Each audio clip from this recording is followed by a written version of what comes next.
Hello all అందరూ ఎలా ఉన్నారు? ఈరోజైతే చింతపండు పులిహార ఎలా చేసుకోవాలో చూపిస్తాను. ఓకేనా?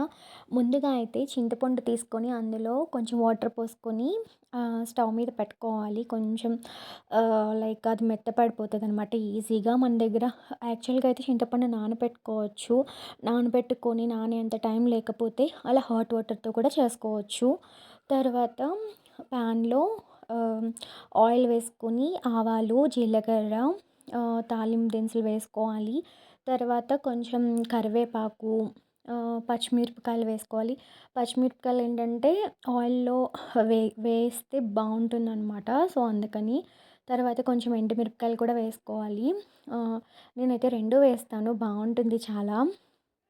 తర్వాత అయితే చింతపండు కొంచెం చల్లారిన తర్వాత అలా పిసికి అందులో ఉన్న పిప్పు ఉంటది కదా! అదంతా తీసుకొని పక్కన పెట్టేసుకోవాలనమాట అలా. చూసారా? అలా వేరు వేరు చేసుకోవాలి. యాక్చువల్‌గా నేనొకటి చెప్పడం మర్చిపోయాను. చింతపండు వేసే ముందు కొంచెం ఉప్పు, కొంచెం పసుపు వేసుకోవాలనమాట. వేసుకున్న తర్వాత చింతపండు యాడ్ చేసుకోవాలి. ఇంకా అది వాటర్ కన్సిస్టెంట్‌లో ఉంది కదా! కొంచెం థిక్‌గా అవ్వాలనమాట. థిక్‌గా అయితే బావుంటుంది. సో, థిక్‌గా వచ్చే వరకు దాన్ని మనం అలానే స్టవ్ మీద పెట్టుకొని చేసుకుందాం. ఆహ్, చూసారా ఎట్లా వచ్చిందో? ఒక పేస్ట్, ఒక పేస్ట్ లాగా రావాలనమాట. వచ్చిన తర్వాత ముందుగా అయితే నేను అన్నం వండేసుకున్నాను. అన్నం వండుకున్న తర్వాత అందులో కొంచెం పక్కకు తీసుకొని పెట్టుకొని ఏమంటే కొంచెం గడ్డలు లేకుండా మొత్తం పొడి పొడిలాడుతూ ఉండాలి. సో, అందుకే అలా కలిపాను. ఇంకా స్టవ్ ఆఫ్ చేసేసుకొని అయిపోయిన చింతపండు గుజ్జు ఉంటది కదా! దాన్ని కలిపేసుకోవాలి అన్నంలోకి.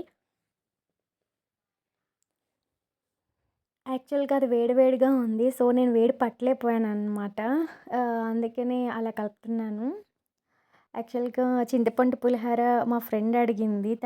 తనకి నాకొకసారి వీడియో పెట్టు చూపించు ఎట్లా చేయాలో అని చెప్పి అడిగింది Shirisha. So, this is for you Shirisha. చింతపండు పులిహోర.